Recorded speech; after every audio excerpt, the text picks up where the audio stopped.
أعوذ بالله من الشيطان الرجيم. بسم الله الرحمن الرحيم. سورة الناس مكية. قل أعوذ برب الناس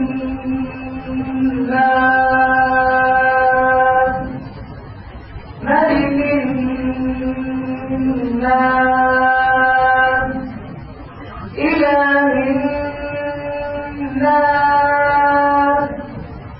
من شر الوسواس الخناس الذي يوسوس في صدور الناس من الجنة والناس. ما شاء الله ما شاء الله. صدق الله العظيم. বুখারী শরীফ থেকে শেষ অংশ পড়ো।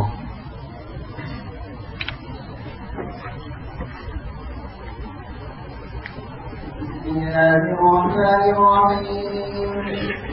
الحمد لله رب العالمين والعاقبة للمتقين والصلاة والسلام على سيدنا محمد صلى الله عليه وسلم أشرف الأولين والآخرين وعلى آله وأصحابه وأزواجه وذرياته أجمعين وعلينا معهم يا أرحم الراحمين.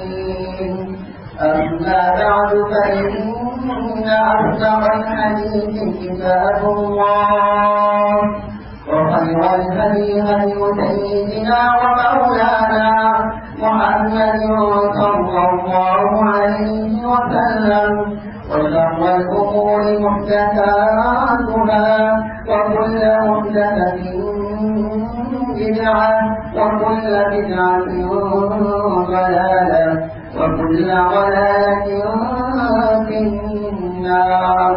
وبالسند المتصل منا إلى الشيخ الإمام الهمامي حافظ الحجة أمير المؤمنين في الحديث أبي عبد الله محمد بن إسماعيل بن إبراهيم بن المغيرة بن بلدة الشعبي البخاري رحمه الله تعالى ونفعنا بعلومه آمين.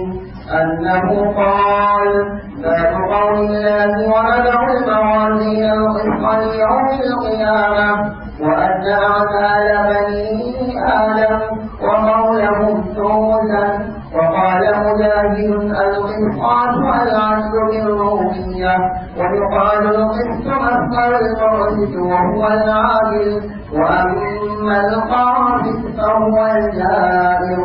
وبه قال حدثنا أحمد بن إسحاق قال حدثنا محمد بن قبيل عن عمارة بن القعقاع عن أبي زرعة عن أبي هريرة رضي الله تعالى عنه أنه قال: قال النبي صلى الله عليه وسلم: كلمتان حبيبتان إلى الرحمن خفيفتان على اللسان ثقيلتان في الميزان سبحان الله وبحمده سبحان الله العظيم.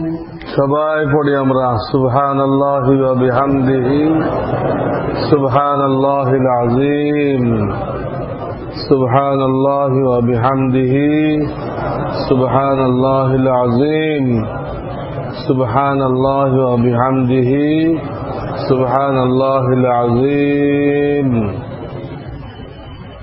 যে হাদিস পড়া হয়েছিল ওই হাদিসের হুকুম এবং দাবি এই জিকিরটা বেশি বেশি করা।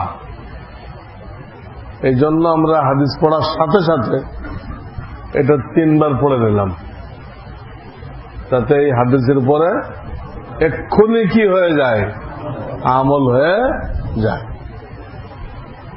আলহামদুলিল্লাহ, এই বাচ্চাগুলো এবছর কোরআন শরীফের হেফজ শেষ করেছে, আখেরি সবক আজকে শোনায় দিয়েছে। কোরআন খতম করার পরে দোয়া কবুল হয়, এই মর্মে অনেক হাদিস আসছে। খতমে কোরআনের পরে যে দোয়া কবুল, অনেক হাদিস, এবং সেই সাথে বুখারী শরীফের শেষ হাদিস এটা পড়া হলো। 5 লক্ষ হাদিস থেকে উনি যাচাই বাছাই করে এই এরকম 2 খণ্ডে বুখারী শরীফ লিখছেন, তার শেষ হাদিসটা পড়া হলো। তো এই খতমে বুখারীর পরেও দোয়া কবুল হয়, এটা আউলিয়া কিরামের ওনাদের কাশফ এবং ওনাদের মাকুলা, এবং বাস্তবেও এই জন্য হয় যে এখানে বারবার প্রিয় নবীজি সাল্লাল্লাহু আলাইহি সাল্লামের নাম আসে।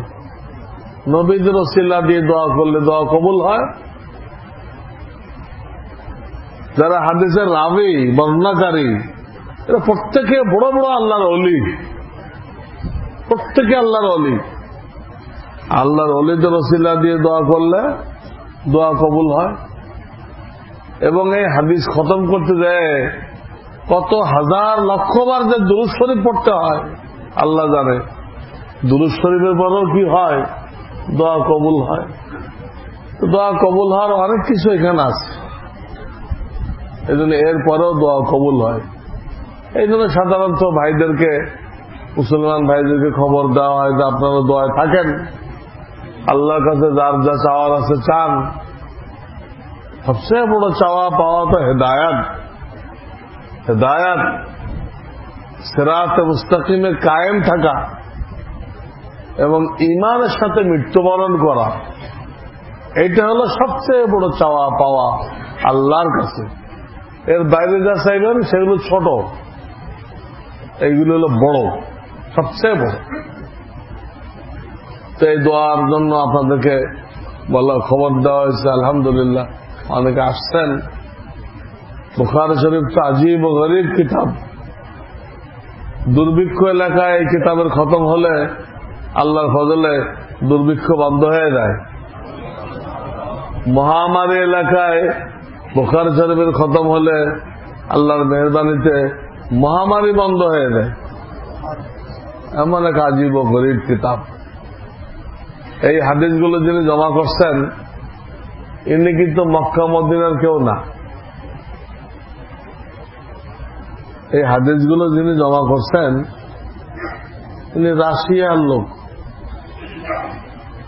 যত হাদিসের কিতাব দেখেন মক্কা মদিনায় জমা করা হয় না এই হাদিসগুলো। আগে তো তাদের ব্রেন এত মজবুত ছিল, ওই শুনেই মুখস্থ থাকত।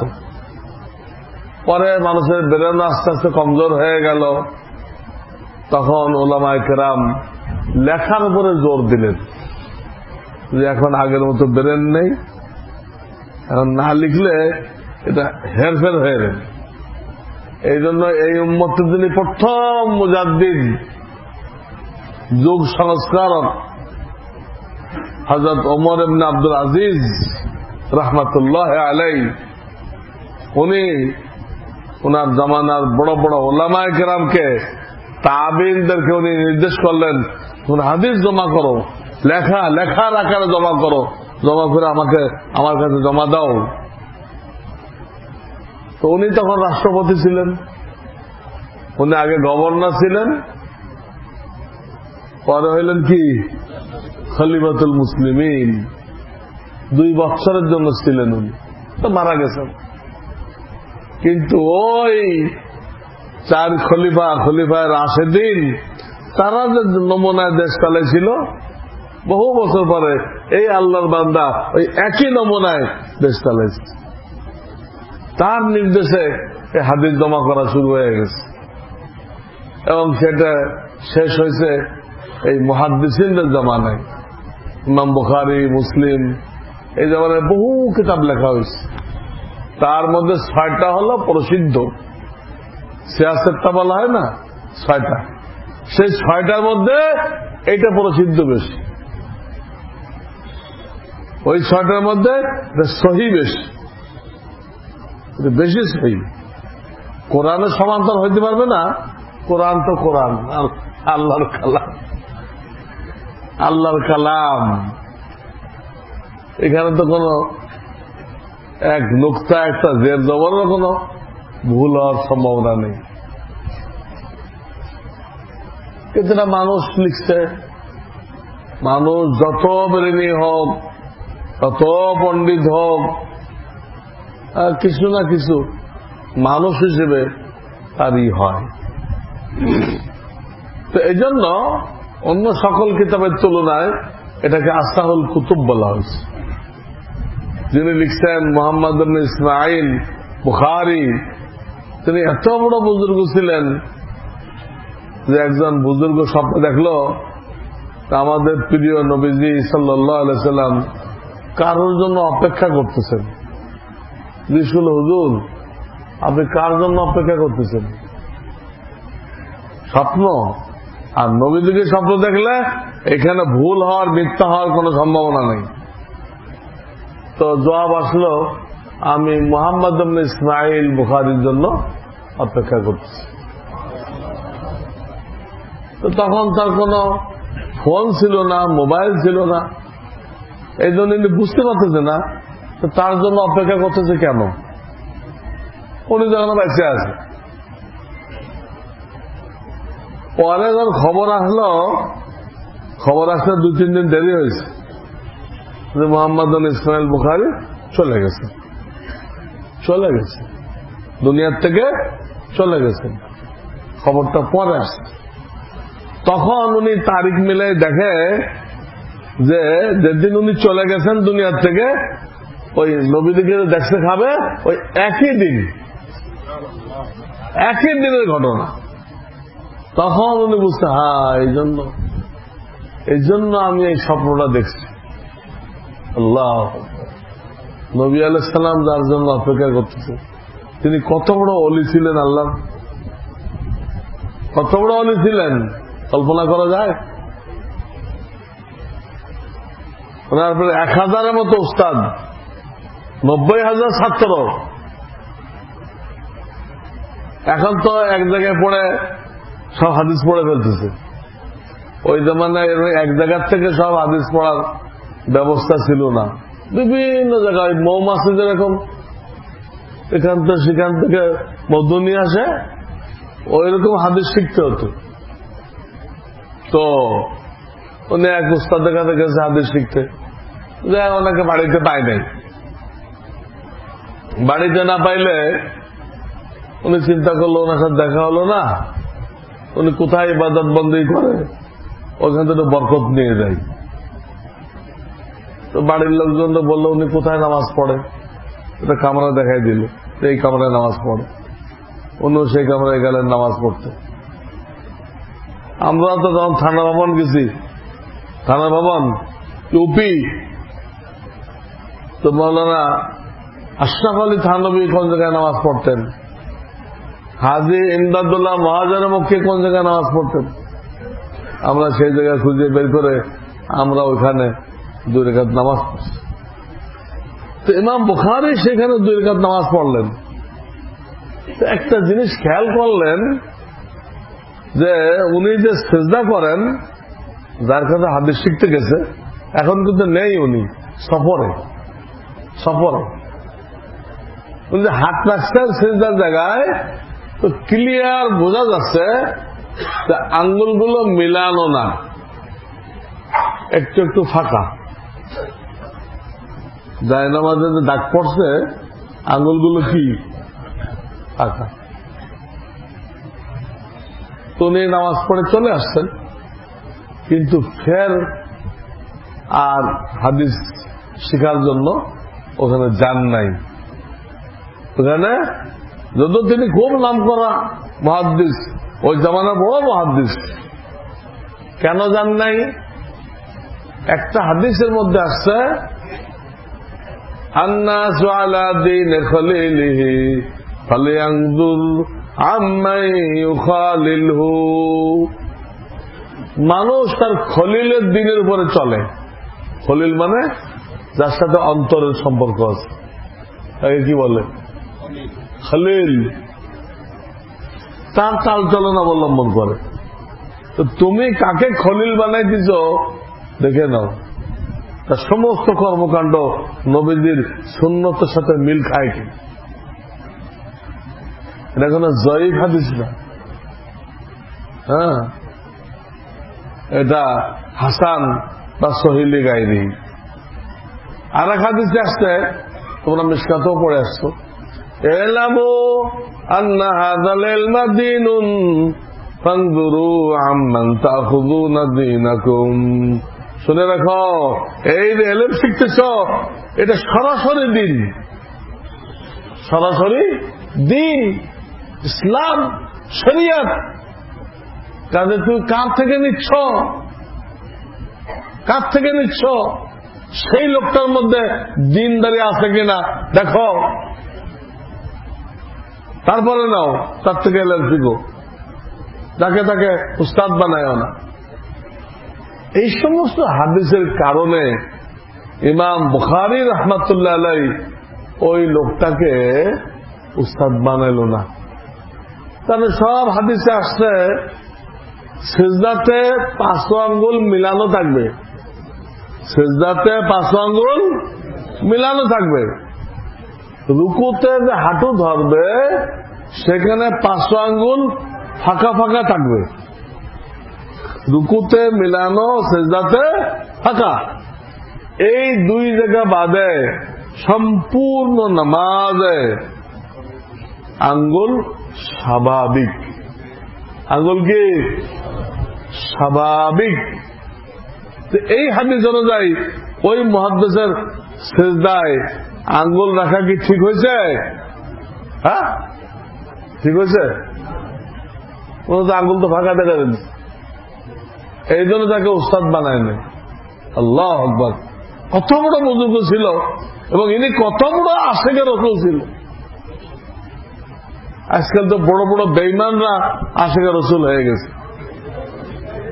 যে যত বড় বেঈমান সে তত বড় আশিকে রাসূল। কি দাবি করে এক একজন যে আল্লাহ নাকি হযরত ফাতেমাকে তার সাথে বিয়ে দিচ্ছে। আমার সে আশিকে রাসূল, আশিক রাসূলের হেড, আল্লাহ লানত এর উপরে। এবং সে দাবি করে কি হাসরের ময়দানে নাকি 2টা চেয়ার থাকবে, একটা আল্লাহ বসবে, একটা এই বাবে গজবওয়ালা বসবে। বাবে গজব আছে না প্রতিদিন, তো আল্লাহ বিচার করার সময় ওনার কাছে মতামত দিবে, বেচতে দেওয়া যায় না দোদকে দেওয়া যায়। ওনার কাছে ক্লিয়ারেন্স নিয়ে এরপর আল্লাহ ফয়সালা করবে। ইংরেজি শিক্ষিত লোকেরা কি পরিমাণ বেকুব হইতে পারে, এই শুনে তারা আরো ভক্তি বেড়ে গেছে। আল্লাহ আকবার, আল্লাহ সাথে বলবে আমাদের পৃষ্ঠায়। একটা গাধাও বুঝলো না যে কত বড় ভণ্ড, কত বড় শয়তান, কত বড় কাফের। কোন আমাদের রাসূল আল্লাহ সবচেয়ে প্রিয়, উনি কে দাবি করছে যে পাশের চেয়ারে আমি বসবো, আর উনি দাবি করলো কিভাবে, আর তার কাছে যাই মুরিদ হলো কিভাবে? এই জন্য আমি বলবো যারা আপনি ইংরেজি পড়ছেন অবশ্যই কোন হক্কানি আলেম ওলামার সাথে ওঠা বসা করবেন, তা না হলে এরকম যত বাগি আছে, বাগি, এই বাগি মানে ইমানের ফোড়া। এই বাগি মানে কি? এইখানে যায় আপনাদের ইমান বাস্ট হয়ে যাবে, এই ফোড়া হয়ে ইমান নষ্ট হয়ে যাবে যদি আপনার ওলামায়ে কেরামের সাথে, দাওয়াত ও তাবলীগের সাথে আপনার ওঠা বসা না থাকে। কারণ ব্রিটিশ সিলেবাসে এমন কিছু নেই, ব্রিটিশ সিলেবাসে এমন কিছু নেই যেটাতে আপনি আল্লাহকে চিনবেন, আল্লাহ রসুলকে চিনবেন, হেদায়েতের রাস্তা চিনবেন, এমন কিছু তারা রাখে নাই, এমন কিছু রাখে নাই। বরং তারা এমন কিছু রাখছে তো ঈমান ঠিক রাখা মুশকিল। বানরের থেকে নাকি মানুষ হয়েছে, মানব থেকে মানুষ হইতে পারে? সূরা নিসায় আল্লাহ বলছেন আমি আদম থেকে হাওয়াকে বানাইছি, পরে এই দুজন থেকে পুরো দুনিয়ার মানুষ বানাইছি। সূরা নিসার কত আয়াত। কোরআন বলছে যে আদম হাওয়া থেকে বানাইছি, আর এখানে এত লাখ লাখ টাকা কোটি টাকা ব্যয় করে বানরের আওলাদ বানাইতেছি। হ্যাঁ, ঈমান থাকে? এই জন্য যেসব ছেলেপেলে আপনার স্কুল কলেজে দিচ্ছেন, এদেরকে প্রত্যেক ফাইনাল পরীক্ষার পরে তবলিগে নিয়ে যাবেন, যাতে এরকম কুপুরি কালাম যা যা পড়ে আসছে, সুদ কষা ঘুষ কষা, হ্যাঁ, অ্যালজাবরা কি আছে না, লজিক ফজিক সব, হ্যাঁ, কত দুধে পানি দিলে কয় কেজি হয়, হ্যাঁ, তারপরে বাঘে বকের উপরে কিভাবে জুলুম করলো, বড় গরিবের উপরে কিভাবে জুলুম করতে হবে, এগুলো শিক্ষা দেওয়া হয়। এই জন্য আমরা নিষেধ করি না, পড়ান, ডাক্তার ইঞ্জিনিয়ার বানান, কিন্তু আপনার মেইন দায়িত্ব হলো আপনার ছেলেকে মুসলমান বানানো। রুটি রুজির জন্য ডাক্তার বানান, দেশের সেবার জন্য ডাক্তার বানান, কিন্তু ঈমানটা হেফাজত করে, ঈমানটা রক্ষা করে বানান। তো তার জন্য উপায় কি? এখন তো এই ফিক্সড মাদ্রাসায় দেওয়া যাবে না, ওই লাইন দিচ্ছেন ফিক্সড মাদ্রাসায় দেওয়া যাবে না, এখন মোবাইল মাদ্রাসায় দেন। মোবাইল মাদ্রাসা কোনটা? দেওয়া তো তুমি। আল্লাহু আকবার। ইমাম বুখারীর জীবনী সম্পর্কে বললাম, তিনি কত বড় আল্লাহর ওলি ছিলেন। আর হ্যাঁ, উনি যে কিতাব লিখছেন, এই কিতাব সম্পর্কে বললাম, যত হাদিসের কিতাব লেখা হয়েছে তার মধ্যে সবচেয়ে সহি এটা, সবচেয়ে সহি। কিন্তু তার এই অর্থ বুঝবেন না যে কালকের থেকে আপনারা বাজারে সবাই অনুবাদ কিনে আনবেন, আইনে পড়তে আরম্ভ করবেন। মুফতি সাহেব বলে গেছেন এটা সবচেয়ে সহি কিতাব, এটা পড়তে হবে। এই অর্থ বুঝলে তো হবে না। সহি ঠিক আছে, তাতে কোনো সমস্যা নেই, কিন্তু কথা হলো যে কিছু হাদিস সনদ সহি, বর্ণনা সূত্র সহি, কিন্তু ওইটা রহিত হয়ে গেছে। বুখারী শরীফে বেশ কিছু হাদিস আসছে, বর্ণনা সূত্র সহি, এই সহি জয়ীফ কিন্তু হাদিসকে বলা হয় না। সহি জয়ীফ এটাকে হাদিসকে বলা হয় না। কাকে বলা হয়? হাদিসের সাথে যে সনদ থাকে, আমাদের থেকে নিয়ে মুহাম্মদ রাসূলুল্লাহ পর্যন্ত, আমি কার কাছ পড়ছি, তিনি কার কাছ পড়ছে, এবার বুখারী পর্যন্ত আসতে হবে। বুখারী থেকে নিয়ে রাসূলুল্লাহ পর্যন্ত, বুখারীর উস্তাদকে, তার উস্তাদকে, এটার নাম হলো কি? সনদ। এই সনদের বৈশিষ্ট্য হলো কোনটা সহি, কোনটা হাসান, কোনটা জয়ীফ। হাদিসের না, হাদিস যদি জাল না হয় সব সহি। হাদিস যদি জাল হাদিস না হয় তো জয়ীফ কইল কি? জয়ীফ হাদিসটাও সহি, এটা রসুলের কথা। জয়ীফ কেন বলা হয়েছে? যে কোন একজন বর্ণনাকারীর উপরে আপত্তি আছে, কোন একজন বর্ণনাকারীর উপরে কি আছে, তাই জয়ীফ বলা হয়েছে, তাই জয়ীফ বলা হয়েছে। তো আপনার অনুবাদ কিনে পড়বেন, এটা আমার উদ্দেশ্য না। এটা পড়তে হলে মিশকাত পর্যন্ত পড়ে আছে, তারপর পড়তে হবে। মিশকাত পর্যন্ত পড়ে আছে, পড়তে হবে। অনুবাদ পড়া চলবে না। কেন? ওই যে যেগুলো রহিত হয়ে গেছে।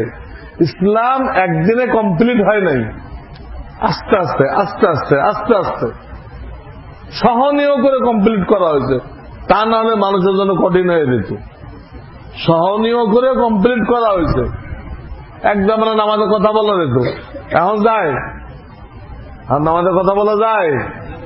তখন কত কথা হয়েছে নামাজে, তারপরে বাকি নামাজ পড়ে সজদা করছে, বাকি নামাজ পড়ে সিজদা সহ করছে। এখন হবে? হবে?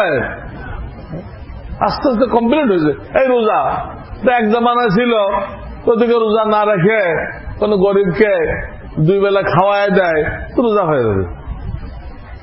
এখন হবে? এখন হবে এটা? হবে। ওই একদম তারা বুড়া কমজোর হয়ে গেছে, একদম কমজোর হয়ে গেছে, রোজা রাখার শক্তি নেই, তাদের হবে। 2 বেলা খাওয়াই দেয়, হ্যাঁ, একটা রোজা হয়ে যাবে। আর একদিন আর 2 বেলা খাওয়াই দিল, আর একটা হবে। কিন্তু আমভাবে হবে? হবে?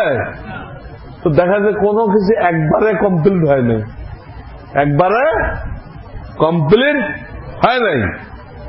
এটা আমরা আমাদের হাত তুলি, এটা মক্কায় কিন্তু বারবার তোলার কথা ছিল, বারবার। কেন?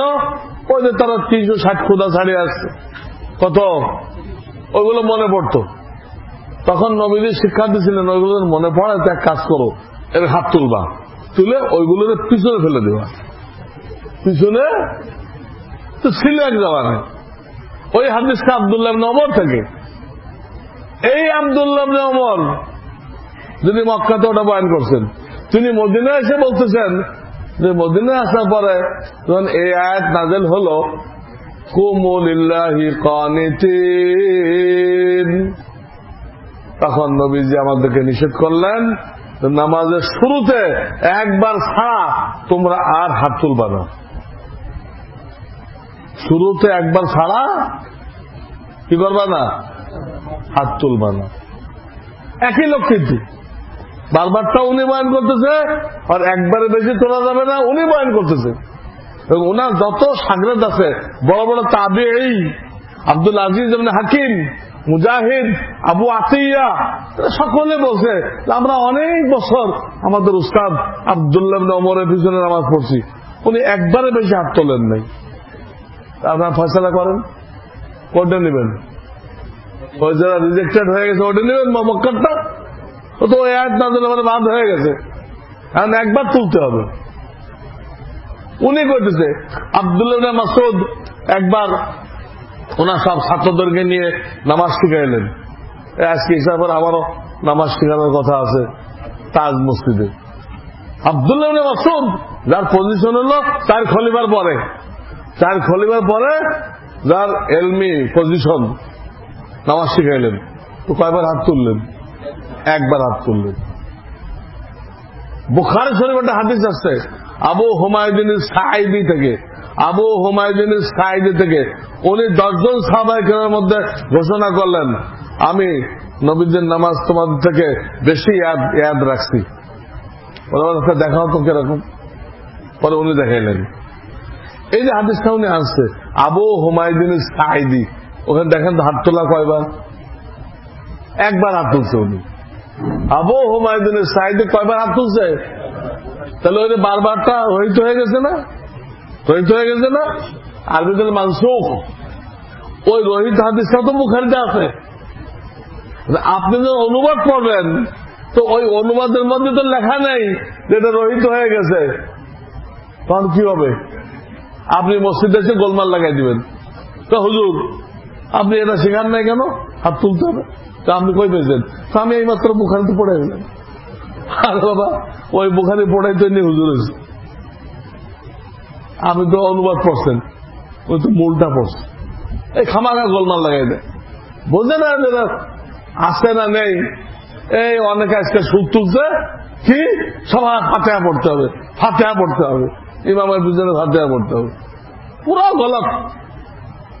ইমাম আহমদ বিন হাম্বল যিনি মাযহাবের ইমাম, তিনি ক্লিয়ার লিখছেন যখন এই আয়াতটা নাযিল হয়, ওয়াইদা কুরিয়াল কুরআনু ফাসতামিউ লাহু ওয়া আনসিতু লাআল্লাকুম তুরহামুন। ইমাম আহমদ বিন হাম্বল বলেন এই আয়াত নাযিল হওয়ার আগে অনেকে ইমামের পিছনে ফাতিহা পড়তো, নবীজিও কিছু বলতেন না। কিন্তু এই আয়াত যখন নাযিল হলো, তখন কোরআন পড়া হয় নামাজে, তখন তোমরা শোনো, চুপ থাকো, তাহলে তোমাদের রহম করো। এই আয়াত দেখি 8 পারায় না 9 পারায়? 9 পারায়। এই 9 পারায় আয়াত যখন নাযিল হলো, আহমদ বিন হাম্বল বলেন সমস্ত উলামাদের ঐক্যমত যে এই আয়াত নাযিল হওয়ার পরে কোন সাহাবী ছিল না যে ইমামের পিছনে ফাতিহা পড়ছে, একদম টোটাল বন্ধ হয়ে গেছে। টোটাল কি হয়ে গেছে? বন্ধ হয়ে গেছে। আর হাদিসও স্পষ্ট হাদিস আছে, স্পষ্ট হাদিস আছে। একবার জোহরের ভিতরে এক লোক কোত্থেকে আসছে উনি ফাতিহা পড়তেছিল, তো পাশের সাহাবী তারা থামাই দিছে, তাই না, ইশারা করে আর কি। পরে নামাজের পরে বলতে, ভাই আমার থামাইলেন কেন, ফাতিহা ছাড়া কি নামাজ হয়? পরে ওই সাহাবী ওরে ধরে নিয়ে গেছে নবীজির দরবার, আমি রসুলের কাছে চলো চলো, দেখেন হুজুর এলো আপনার পিছনে জোহরের নামাজে আস্তে আস্তে ফাতিহা পড়তেছিল। তো নবীজি তার বলে, বাবা এটা করো না। হ্যাঁ, তার শরীয়তের ফর্মুলা হলো মান কানা লাহু ইমামুন ফাকিরাতুল ইমাম লাহু কিরাতুন, যার ইমাম থাকবে তার ইমামের কিরাতটাই ওই মুক্তাদির কিরাত। যার ইমাম আছে তার ইমামের কিরাত তার কিরাত। কে বলতেছে? নবীজি। এরপর যদি আপনি ফাতিহা পড়েন, আপনি নবীজিকে মানলেন? নবীজিকে মানলেন? আপনি নবীজির কথা বিশ্বাস করলেন না নাফরমানি করলেন? নবীজির পিছনে ওয়াইল ইবনে হজর 60 ওয়াক্ত জাহারি নামাজ পড়ছেন, জোরে কেরাত আলা। কয় ওয়াক্ত? 60 ওয়াক্ত। ওয়াইল ইবনে হজর উনি ইয়ামান থেকে আসছিলেন। উনি বলেন, আমাকে নবীজি তার পিছনে সিট দিছিল যে আমি দূর থেকে আসছি ইসলাম শিখতে। তো 60 ওয়াক্ত জাহারির মধ্যে 57 ওয়াক্ত নবীজিও আমিন বলে নাই, পিছনে একটা লোক আমিন বলে নাই। বলে নাই মানে আওয়াজ করে বলে নাই, আওয়াজ করে বলে নাই। সিরফ 3 ওয়াক্ত নবীজি সাল্লাল্লাহু আলাইহি সাল্লাম একা আস্তে একটু আওয়াজ করে আমিন বললেন, পিছনের কেউ বলে নাই, একজন সাহাবীও বলে নাই। তো ওই সাহাবী বলেন, ওনার নাম ওয়াইল ইবনে হজর, ওনাকে পাঠাইছিল ইয়ামানের গভর্নর মুআজ ইবনে জাবাল। ওই সাহাবী বলেন, আমার বুঝতে বাকি থাকলো না যে এই যে 3 ওয়াক্ত হুজুরে একটু আওয়াজ করে বললেন, এটা আসলে মূল তরিকা না। আমি যে নওমুসলিম, আমাকে শিক্ষা দেওয়ার জন্য নবীজি এটা করছেন। আর এই ফাঁক দিয়ে আমিন রয়ে গেছে, একক যদি জোরে না করে, জোরে না বলে, তো উনি বুঝবে কেমনি? উনি বলেন আমাকে শিক্ষা দেওয়ার জন্য করছেন। তা না হলে এর যে নামাজের মূল তরিকা হইতো, তো 57 ওয়াক্ত বলেন নাই কেন? কোন সাহাবী বলে নাই, হুজুরও বলে নাই। ওনাকে শিক্ষা দেওয়ার জন্য 3 ওয়াক্ত বলছেন। 20 দিনে জোরে কেরাত নামাজ পড়া হয় 60টা হয়। এখন ওই যে তারা শিক্ষা দেওয়ার জন্য কইছিল নামাজের তরিকা না, এইটা কিছু লোক খাটাইছে জোরে কইতে হবে। আরে তো 57 ওয়াক্তটা কি হলো? জোরে তো 3 ওয়াক্ত কইছে শুধু নবীজি ওই লোককে শিক্ষা দেওয়ার জন্য। আপনি এটা নিলেন, আর 57 ওয়াক্তটা আপনি নিলেন না। আপনি হাদিস মাননেওয়ালা, হাদিস অস্বীকার করেনেওয়ালা। যত লোক বলে আমি আহলুল হাদিস, সব হাদিস অস্বীকার করেনেওয়ালা, একজন হাদিস মাননেওয়ালা না। বিশ্বাস না হয় নিয়ে আসেন, আমাদের সাথে বসতে বলেন, প্রত্যেকটা দেখাই দিব। যত হাদিস রহিত হয়ে গেছে ওইগুলো তারা লয়। আমরা তো নেই শেষেরটা, ওরা নাই কোনটা রহিতটা নিয়ে টক্কর লাগাই দিই। কেন আমি ওটা নিচ্ছেন? কেন ওটা না নিলে তারা ইহুদির টাকা পাওয়া যায় না। ওইটা না নিয়ে যদি গোলমাল না করতে পারে তার টাকা আসে না। টাকা পাওয়ার জন্য তারা এই কাণ্ডটা করে। কথা বুঝছেন? হ্যাঁ, লালবাগে বিশাল জনসভা আমি বলছিলাম, আপনারা সবাই সাইনবোর্ড লাগাই দেন যেখানে সবাই আস্তা আমিন বলে, আপনারা কেউ জোরে আমিন বলে আমাদের খুশি নষ্ট করবেন না। যদি আপনার জোরে আমিন বলতে হয় আর পাওয়া এরকম জায়গায় দাঁড়াইতে হয়, তা আপনি আলামিন মসজিদে চলে যান। সেইখানে আপনার মতো ছাগল অনেক আছে, ওখানে যত পারেন চিল্লান। আমাদের মসজিদে বলবেন না এগুলো। আমি লালবাগে এটা ঘোষণা করে আসছি। যাই হোক, আমার বলার উদ্দেশ্য হলো এটা অনুবাদ পড়বেন না, তাহলে ওই যে কোনটা রহিত তা তো লেখা নেই ওখানে। আপনি ওইগুলো নিয়ে আলেমদের সাথে গোলমাল লাগাই দিবেন।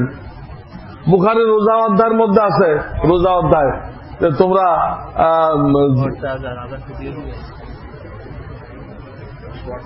বাজেন না এখনো, ওখানে আছে রমজান করতেছে জিলহজের 11-12 তারিখ রোজা রাখো। বুখারী খুলে দেখো, জিলহজের 11-12 তারিখ রোজা রাখার হাদিস আছে বুখারীতে, কিন্তু এখন কি জায়েজ আছে? জায়েজ আছে? এই তারিখ রোজা রাখা হারাম। হ্যাঁ, আর যারা এরকম বেশি গোলমাল লাগায় হাদিস নিয়ে, বুখারীতে নেই আমরা মানি না, বুখারীতে নেই আমরা মানি না। তো বুখারীকে কইছে যে সব হাদিস আমি আনছি, সমস্ত সহিহ হাদিস আমি আনছি, এই দাবি কি বুখারী করছে? উনি বলছে আমি যেগুলো আনছি এটা সহিহ, কিন্তু আমি অনেক সহিহ হাদিস আনতে পারি নাই, আনা সম্ভব হয়নি। তো সেই সহিহ হাদিসগুলো মানতে হবে না। আর ওরা কইছে যে সহিহ সব এখানে আটকা পড়ছে, বাইরে আর কোন সহিহ নেই। কত বড় গোমরাহ করতেছে। একদিকে বুখারী কইতে কইতে মুখে ফেনা তুলে ফেলতেছে, আর একদিকে তারা নিজেরাই বুখারী মানে না, নিজেরাই। আমি দুইটা উদাহরণ দেই। ইমাম বুখারী রাহমাতুল্লাহ কইছে 3 তালাক দিলে বিবিকে 3 তালাক পড়বে। কয় তালাক? আর এই বুখারী মাননা আল্লাহরা কি কইছে? 3 তালাক দিলে 1 তালাক। 3 তালাক দিলে নাকি 1 তালাক। আমি মাঝখানে ওয়াজ করতেছি না বংশাল, ওখানে এই পার্টির লোকজন বেশি আছে, সব আহলুল হাদিস, রিক্সাওয়ালা, মেথর, সব আহলুল হাদিস, সব আহলুল হাদিস, হাদিস পড়তেও পারে না, আহলুল হাদিস। ওখানে আমি গেছিলাম, আমি বললাম যে আপনারা এক কাজ করবেন, আহলুল হাদিসের হোটেলে ওই যে 2 প্লেট বিরিয়ানি, 3 প্লেট বিরিয়ানি খাবেন, খেয়ে 1 প্লেটের দাম দিবেন। ওরা কেন ভাই আপনি এই কাণ্ড করলেন কেন? কেন আপনারা জানেন না 3 তালাকে 1 তালাক হয়? 3 প্লেটে কি হয়? 1 প্লেট হয়, 1 প্লেটের দাম দিন। নিজেরাই বুখারী মানে না। ইমাম বুখারী আছে যদি কোনো ওজর না থাকে তো নবীজি 2 হাত দিয়ে মুসাফা করছে। কয় হাত দিয়ে? এরা কয় হাত দিয়ে করে? মুসাফা হয়, এক থাপ্পড় দেয় ওরে, ও এক থাপ্পড় দেয় রে, এটা নাকি মুসাফা? আমি 1 থাপ্পড় দিলাম ওরে, ও 1 থাপ্পড় দিল আমারে, এটার নাম মুসাফা। কোথায় আছে এই মুসাফা? শয়তানি। বুখারী মানো, এই বুখারী মানো। যাই হোক, তো উনি এখানে এটা হলো কিতাবুত তাওহীদ। বুখারীর শেষ কিতাবটা হলো কিতাবুত তাওহীদ। এই কিতাবের মধ্যে ইমাম বুখারীর জামানায় যত বাতিল ফিরকা ছিল উনি সকলের মুখোশ উন্মোচন করে দিচ্ছেন, সকলের মুখোশ খুলে দিচ্ছেন। খবরদার, এইসব বাতিল ফিরকা আপনারা মানবেন না, তাহলে আপনাদের ঈমান নষ্ট হয়ে যাবে। তাহলে আমাদের এখান থেকে কি শিক্ষা নিতে হবে? আমাদের জামানায় বাতিল কি কি আছে, ওলামাদের দায়িত্ব ওদের মুখোশ খুলে দেওয়া, যাতে কেউ ওখানে যায় ঈমান নষ্ট না করে। ইংরেজরা এদেশ দখল করার পরে মুসলমানদেরকে গ্রুপিং করার জন্য, গুমরাহ করার জন্য 4টা লোকের খরিদ করে 4টা গুমরাহ দল বানাইছিল। 4টা লোকের খরিদ করে 4টা গুমরাহ দল বানাইছিল।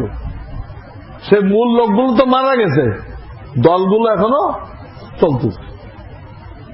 একজনের নাম হলো গোলাম আহমদ কাদিয়ানি, হ্যাঁ নবী দাবি করলো।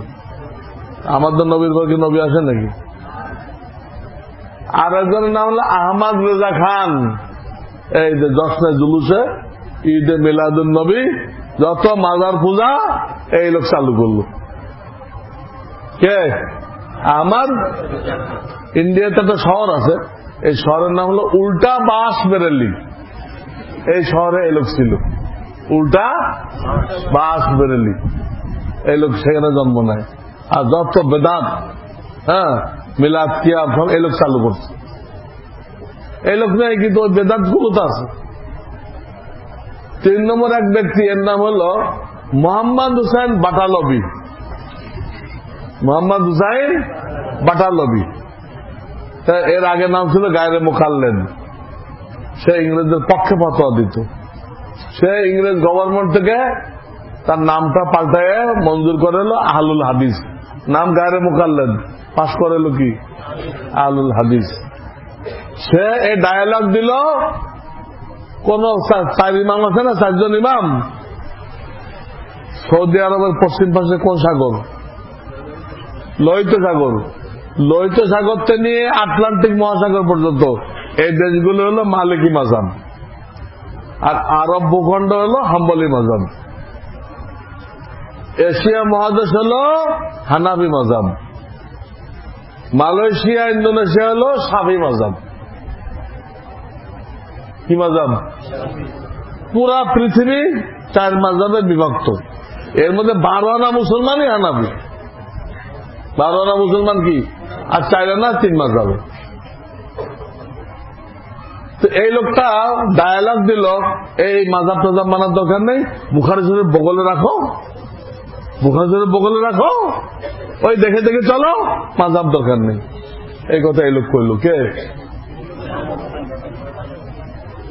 এইটা বগলে রাখলে চলা যাবে? তো এই কথা বুখারী বলে নাই কেন? উনি শাফি মাযহাব মানছে কেন? যে আল্লাহর বান্দা এই কিতাবটা জমা করলো, তিনি তো কথা কোথাও বলেন আমার কিতাব বগলে রাখো। উনি তো শাফি মাযহাব মানছেন। কোন মাযহাব? উনি তো শাফি মাযহাব মানছেন। এই কিতাব দিয়ে যদি চলা যায়, তুমি শাফি মাযহাব মানলেন কি করতে? এবং তারা কি ডেঞ্জারাস কথা বলে আহলে হাদিসরা, যে মাযহাব মানলে সে বেঈমান হয়ে যায়, মুশরিক হয়ে যায়। তো মাযহাব মানলে বেঈমান হয়ে যায়, তা তুমি বুখারীর হাদিস পেশ করো কেন? ওই তো শাফি মাযহাব মানছে, তো উনি তো মুশরিক হয়ে গেছে, তো মুশরিকের কিতাব দিয়ে দলিল দাও কেন? হ্যাঁ? আর হাদিসের সহিহ জয়ীফ বলো, এই সহিহ জয়ীফের কিতাব যারা লিখছে, নুখবাতুল ফিকার, মুকাদ্দামা ইবনে সালাহ, সব মাযহাবওয়ালা লিখছে, সব মুশরিক হয়ে গেছে, নাউযুবিল্লাহ। তাদের কিতাব দিয়ে সহিহ জয়ীফ বলো কেন? কত বড় বেহুদা কথা তারা বলে। তো এই লোকে ডায়ালগ দিল, মাযহাব মানার দরকার নেই।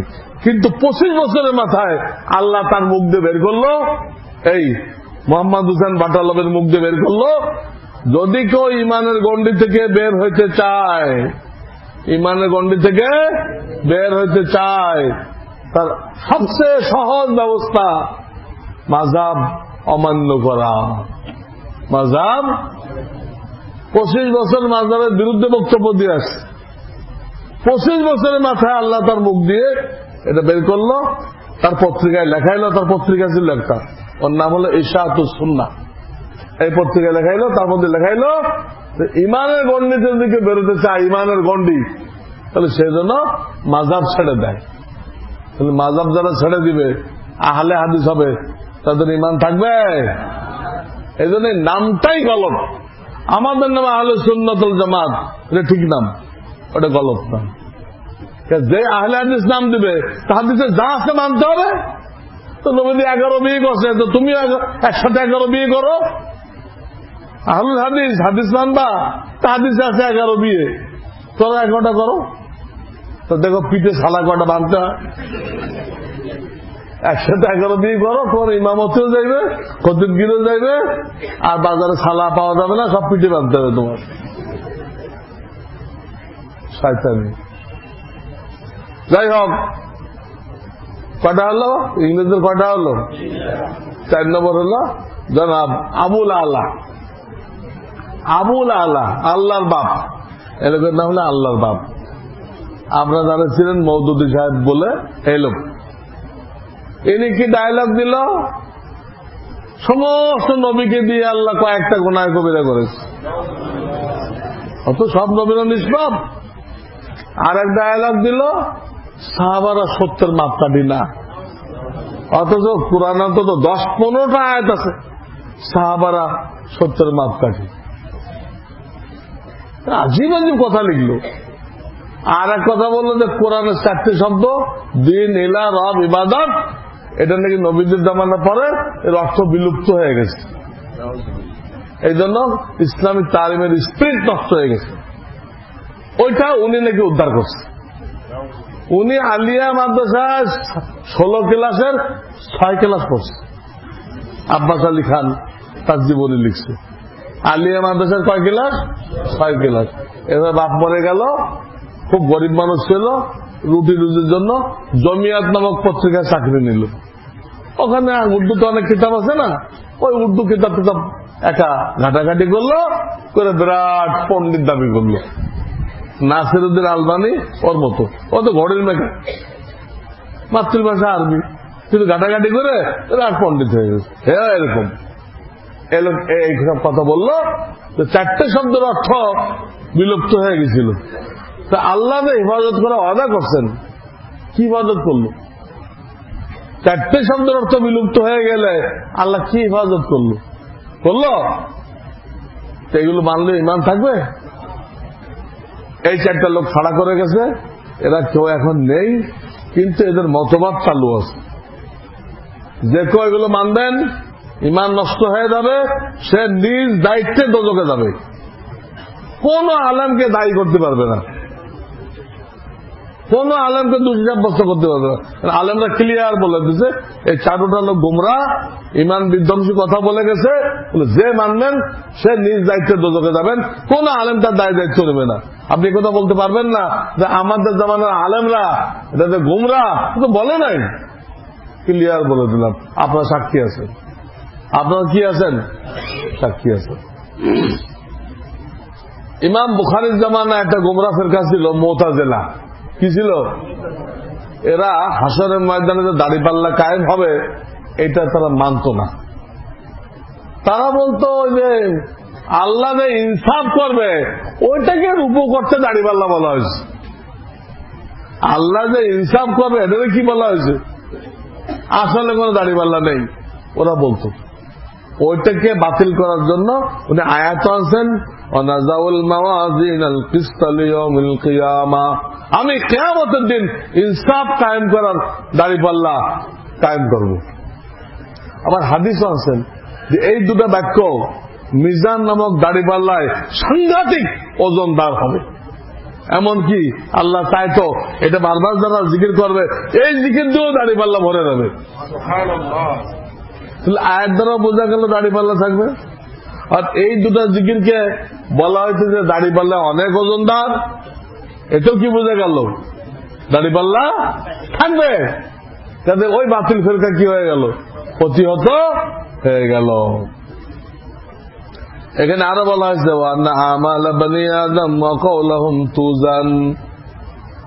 আদম সন্তানের সমস্ত কথা, সমস্ত আমল, সমস্ত কাজ ওজন করা হবে দাড়িপাল্লায়। তাদের আমাদের খুব সতর্কতার সাথে কথা বলা উচিত, আমল করা উচিত, সব ওজন করা হবে। সতর্কতা অবলম্বন করলে নেকির পাল্লা ভারী হবে। আর যা মুখ দিয়ে আসতে কইতে আছে আবল তাবল কইতে আছে, শিরিক শিরিক বলতেছে, ধর্ম যার যার, উৎসব সবার, সেরেকি কথা। ধর্ম যার যার, উৎসব সবার। তো কি আমরা পূজায় যাবো উৎসব করতে? যাব তো কি হলো? উৎসব সবার, তো সেরেকি কথা না। আবার পয়লা বৈশাখী এটা কোনো না, এটা কোনো ধর্মীয় কিছু না, এটা হলো বাঙালি। এখন যদি আমাদের নেতারা ফতোয়া দিতে আরম্ভ করে, আমরা মুক্তিরা কি করব? নেতার কাছে ফতোয়া দেওয়া, তারা ফতোয়া দেয় কেন?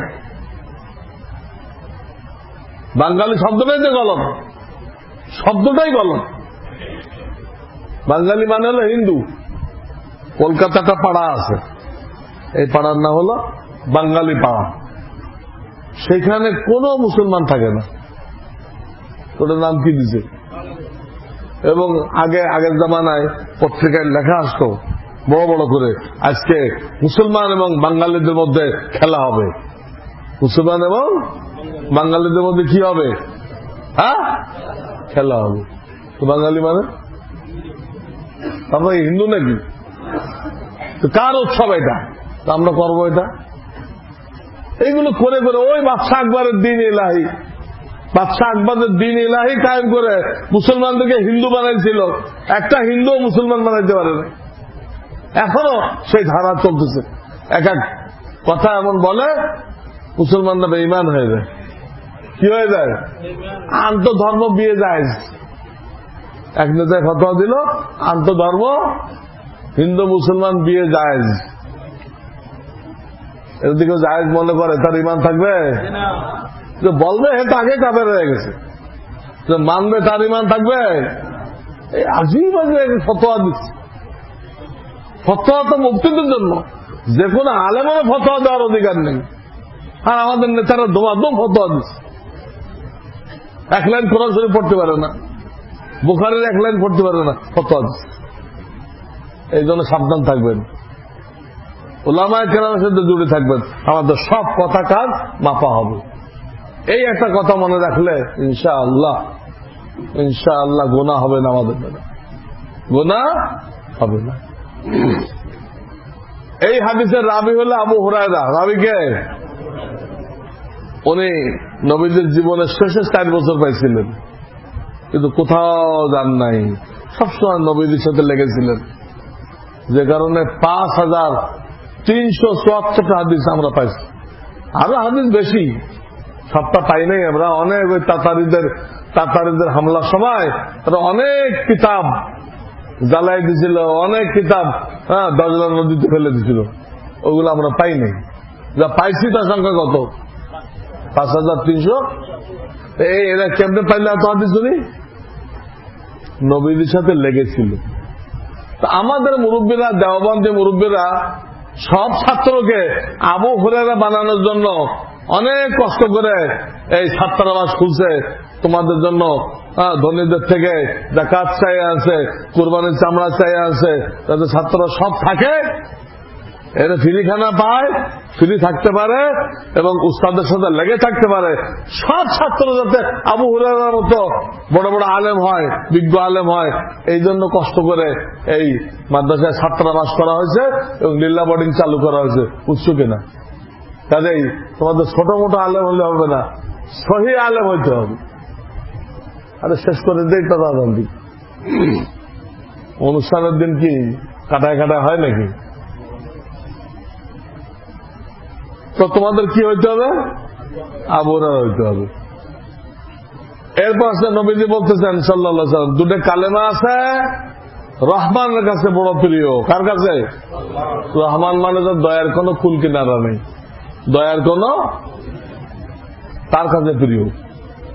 জবানে খুব সহজ, বুড়াও করতে পারে, বাচ্চাও করতে পারে, তোতলাও করতে পারে, সবাই করতে পারে। এই দুটো বাক্য জবানে খুব সহজ। সাকিলাতান ফিল মিজান, মিজান নামক দাঁড়িপাল্লা আল্লাহ কত যে ওজন হবে এই দুটা বাক্যের। কি বাক্যগুলো কি? সুবহানাল্লাহি ওয়া বিহামদিহি সুবহানাল্লাহিল আযীম। কি অর্থ? উসাব্বিহু সুবহানাল্লাহ। উসাব্বিহুর মফুল এটা। সুবহান কোন আল্লাহর নাম না, আব্দুস সুবহান নাম রাখা জায়েজ নেই, কিন্তু মাজনা। আমি ঘোষণা করতেছি আমার আল্লাহর কোন দোষ ত্রুটি নেই। উসাব্বিহু সুবহানাল্লাহ ওয়া বিহামদিহি আহমাদুহু বিহামদিহি। আমি আরো ঘোষণা করতেছি আমার আল্লাহর মধ্যে সমস্ত গুণাবলী আছে, সমস্ত গুণাবলী আছে। এই এক বাক্য। দ্বিতীয় বাক্য কি? সুবহানাল্লাহিল আযীম। আমি ঘোষণা করতেছি আমার আল্লাহ পবিত্র এবং তিনি অনেক ঊর্ধ্বের, অনেক উঁচু, অনেক উঁচু মাকামের, তার সমতুল্য কেউ নেই। আযীম, আযীম মানে বড়, এমন বড় যার সমকক্ষ কেউ নেই। প্রথম বাক্যকে বলা হয় জামাল, আল্লাহ সৌন্দর্য। দ্বিতীয় বাক্যকে বলা হয় জালাল, জালালাত শান।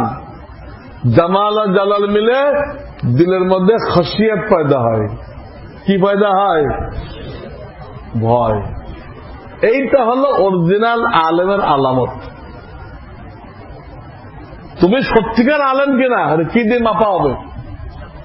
তোমার অন্তরে যদি খশিয়ত থাকে, তোমার নামাজ কাজা হইতেছে না, তুমি কোনো গুনাহ করো না, বেগানা মহিলার দিক তাকাও না, হ্যাঁ, টেলিভিশন দেখো না, হ্যাঁ, শেয়ার বাজারে এই জুয়া খেলো না, সমস্ত গুনাহ থেকে দূরে। বাপ মরে গেছে, বোনদেরকে সব সাথে সাথে ডেকে বোনদেরকে অংশ দিয়ে দিছ। আমলদার যদি হয়, খসিয়াত থাকে, তুমি সত্যিকার আলেম। আর যদি আমলদার না হও, মৌলানা পড়ে আসো, আমল নেই, তাহলে বোঝা গেল তোমার মধ্যে আল্লাহর ভয় নেই। ভয় যখন নেই, তুমি যত বড় ভালো নাম্বার নিয়ে পাস করো, আল্লাহর খাতায় আলেমদের তালিকায় তোমার নাম নেই। দুনিয়ার মানুষ না বুঝে তোমাকে মৌলানা ডাকবে, আলেম ডাকবে, তুমি আল্লাহর দরবারে আলেম না। আল্লাহ রসুল তোমাকে ওয়ারেস স্বীকৃতি দিবে না। তুমি মিথ্যা কথা বলো, তুমি গীবাত করো, তুমি দোকানে বসে মাপে কম দাও, দোকানদারি করো, তোমাকে আল্লাহ রসুল স্বীকার করবে যে এটা আমার ওয়ারিস? স্বীকার করবে? কখনো স্বীকার করবে। কিন্তু ওলামা হইলেই ওয়ারিস হওয়া যাবে না, আমলদার হইতে হবে, আল্লাহর ভয় থাকতে হবে। ইমাম বুখারী যাইতে যাইতে কিতাব শেষ করতে করতে এটা সবক দিয়ে গেল, বুখারী তো পড়ে ফেললা, তোমার দিলের মধ্যে খসিয়াত আসছে কিনা। আল্লাহওয়ালা সোহবতে যাও, হক্কানি পীর মাশায়েখদের সোহবতে যাও। এর দ্বিতীয় কোন চিকিৎসা নেই, বিকল্প কোন ব্যবস্থা নেই। যে কেউ আল্লাহওয়ালাদের সোহবতে যাবে, তাদের সাথে ওঠা বসা করবে, তাদের সাথে মহব্বত লাগাইবে, অটোমেটিক তাদের কলব থেকে ওই ব্যক্তির কলবের মধ্যে আল্লাহর খসিয়াত, আল্লাহর ভয় অবশ্যই চলে আসবে। বুঝে আসছে কিনা? তুমি যাওয়ার সময়, কিতাব খতম করার সময় কি সবক দিয়ে গেলেন? আল্লাহর খসিয়াত পয়দা করার চেষ্টা করো। আলেম হও, আলেম না হও, আল্লাহর খসিয়াত দিলের মধ্যে আনো। রাজি আছি আমরা? দিলে আনতে হবে। আর জিকিরটা খুব বেশি করতে হবে। কোন জিকির? সুবহানাল্লাহি ওয়া বিহামদিহি সুবহানাল্লাহিল আযীম, সুবহানাল্লাহি ওয়া বিহামদিহি সুবহানাল্লাহিল আযীম। আল্লাহুম্মা সাল্লি আলা মুহাম্মাদিন নবিয়্যিল উম্মি وعلى آله وسلم تسليما. ربنا ظلمنا أنفسنا وإن لم تغفر لنا وترحمنا لنكونن من الخاسرين. رب ارحمهما كما ربياني صغيرا. يا الله, তোমার কোরআন পাকের খতম পড়া হয়েছে। আল্লাহ, তোমার হাবিবে পাকের বিশুদ্ধ হাদিসের গ্রন্থ বুখারী শরীফ খতম করা হয়েছে। আল্লাহ, দোয়া কবুল হওয়ার দুই ওসিলা নিয়ে আল্লাহ এই হাজরিন ভাইরা, তালেব ইলম ভাইরা, আমরা সবাই তোমার কাছে হাত তুলেছি। মাওলা, তুমি আমাদেরকে আল্লাহ সমস্ত গুনাহ খাতা মাফ করে দাও। আমাদের আব্বা আম্মা, দাদা দাদি, নানা নানি, শ্বশুর শাশুড়ি, স্ত্রী, আওলাদ, আমাদের বন্ধু বান্ধব, আমাদের মুহসিনিন, আমাদের আসাতিজা মাশায়েখ, আল্লাহ সকলকে মাফ করে দাও। বিশেষ করে যারা তোমার দরবারে চলে গেছে, কবরে চলে গেছে, কিড়া মাকড়ের ঘরে চলে গেছে, আল্লাহ তাদেরকে মাফ করে দাও। আল্লাহ তাদের পর তুমি রাজি খুশি হয়ে যাও। আল্লাহ তাদের কবরকে নূরে পরিপূর্ণ করে দাও। এ আল্লাহ, এই দুই খতমের ওসিলায় আমাদের সবাইকে হেদায়েত দান করো। আল্লাহ, সিরাতে মুস্তাকিমের উপরে কিয়ামত পর্যন্ত, মৃত্যু পর্যন্ত কায়েম থাকার তৌফিক দান করো। আল্লাহ, যখন ডাক দাও আল্লাহ ঈমানের সাথে ডাক দাও। আল্লাহ, আমাদেরকে দাওয়াতি জিন্দেগি নসিব করো, আমাদেরকে সুন্নতি জিন্দেগি নসিব করো। এ আল্লাহ, দ্বীনের নুসরতের জিন্দেগি নসিব করো। আমাদের জান, মাল, ইজ্জত, আওলাদ সবকিছু তোমার দ্বীনের নুসরত করার জন্য, দ্বীনের সাহায্য করার জন্য, ভোগ বিলাসের জন্য না। আল্লাহ, এই বুঝ আমাদের সবাইকে দান করো। এ আল্লাহ, আমাদের সবাই নেক মকসুদ গুলো পুরা করে দাও। আল্লাহ, আমাদেরকে বরকতওয়ালা মাল নসিব করো, যে মালের দ্বারা তোমার ইবাদত করা যায়, যে মালের দ্বারা জরুরত পুরা হয়ে যায়। আল্লাহ, আমাদেরকে গুনাহ থেকে, হারাম পয়সা থেকে দূরে থাকার তৌফিক দান করো। আল্লাহ, আমাদের যার যে পেরেশানি আছে, রোগ ব্যাধি, বালা মুসিবত আছে, অভাব অনটন, কত রকম পেরেশানি আছে, আল্লাহ তুমি অন্তর্যামী, সব ভাইয়ের সব পেরেশানিকে মাওলা তুমি দূর করে দাও। আমাদেরকে হায়াতে তৈয়বা দান করো, শান্তির জিন্দেগি দান করো, ইজ্জতের জিন্দেগি দান করো। আল্লাহ যে মাদ্রাসায় আমরা এই বুখারী এই খতনে কোরআন করার সুযোগ পাইলাম, এই মাদ্রাসাকে কবুল মঞ্জুর করে নাও। আল্লাহ কিয়ামত পর্যন্ত কায়েম রাখো। আল্লাহ तमाम জরুরত খাজানা গায়েব থেকে পুরা করে দাও। ইয়া আল্লাহ, ইয়া আল্লাহ, এই মাদ্রাসার হেদায়াত, এই মাদ্রাসার নূর পুরা এলাকায়, পুরা বাংলাদেশে, বাংলাদেশের বাইরে সব জায়গায় ছড়ায় দাও। আল্লাহ এখানে যারা খাদেমিন আছে এই মাদ্রাসায় দান খরচ করে, তাদের দান খরচকে কবুল করে তাদেরকে আল্লাহর ওলি বানায় নাও। উস্তাদদেরকেও কবুল করে নাও, ছাত্রদেরকেও কবুল করে নাও। আল্লাহ একটা ছাত্র যেন মাহরুম না যায়, সবগুলো ছাত্রকে হক্কানি রব্বানি আলেম বানায় দাও। এদের আব্বা আম্মার চক্ষুকে শীতল করে দাও। ইয়া আল্লাহ এদেরকে দিনের ফাহাম, দিনের সমঝ বাড়ায় দাও। ইয়া আল্লাহ, ইয়া আল্লাহ এদেরকে শয়তানের হামলা থেকে হেফাজত করো। প্রত্যেককে তার এলাকার জন্য নক্ষত্র বানায় দাও মাওলা।